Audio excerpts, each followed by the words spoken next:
One of the things my grandpa and I connected on was his Scandinavian heritage, specifically the fact that his father was a Danish immigrant.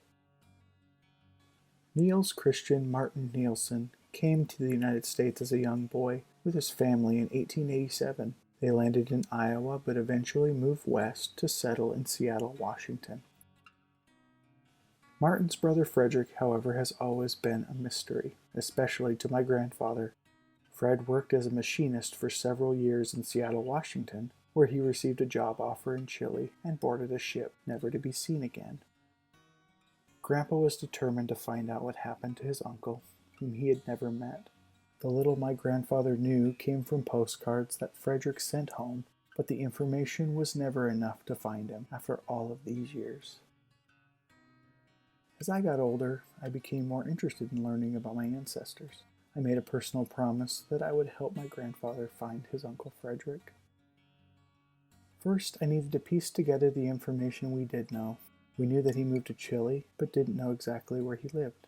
We learned little things about the copper mine itself, but not enough to pinpoint his location. And we knew he got married and raised a family. Now, there were several issues I encountered right off the bat. I don't speak Spanish, not even a little. Getting access to Chilean records was also a challenge, and even if I had access, I couldn't read them. I kept hitting brick wall after brick wall, and I needed to take a break. In January of 2019, my grandfather passed away at the age of 91. 2 weeks following his passing, I put together a slideshow commemorating his life. Remembering my promise, this event rekindled my interest in Frederick and Chile. I decided to revisit the information that was collected over the years and saw something I had never seen before. On the back of one particular postcard that Frederick wrote home, a note was written in Spanish, along with a signature, Federico Nielsen. I was blown away. I had never thought to search the Spanish alternate name before. I decided to do another search. I logged into my family search and put the most basic search I could think of, name, Federico Nielsen. Location, Chile. There was only one result, a Chile cemetery record in Santiago. This record had recently been indexed and searchable online. It opened the floodgates, leading me to ultimately find his marriage certificate and several of his children's birth records. But most importantly, it told me where he lived. This experience was a testament to me that even if you hit dead ends with your ancestors, it doesn't mean you won't have success the next time. I had added all the new information to my family tree, as well as uploaded the photos I had scanned years before. I thought that this was the end of Frederick's story, but 2 months later I got a message on Family Search. Her name was Maria Jose. She is Frederick Nielsen's great-granddaughter.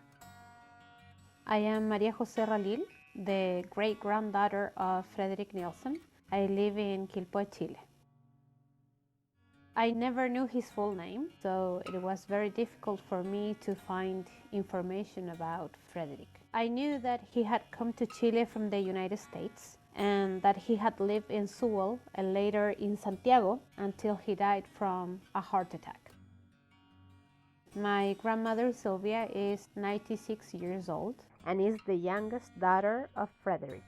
She has very good health, but her mind has forgotten some things. I was able to give my grandmother a photo of her parents. She was really happy, and that photo made her remember many things. And now that photo is next to her bed. It was amazing. I knew where I came from, who my family was. It is one of the greatest blessings that I ever had, to find family. Don't give up on your ancestors. The information is out there. We just have to do our part. We are all connected and can help one another to build new relationships while connecting to our past. I'm so thankful for my heritage and for my newfound affection for Chile.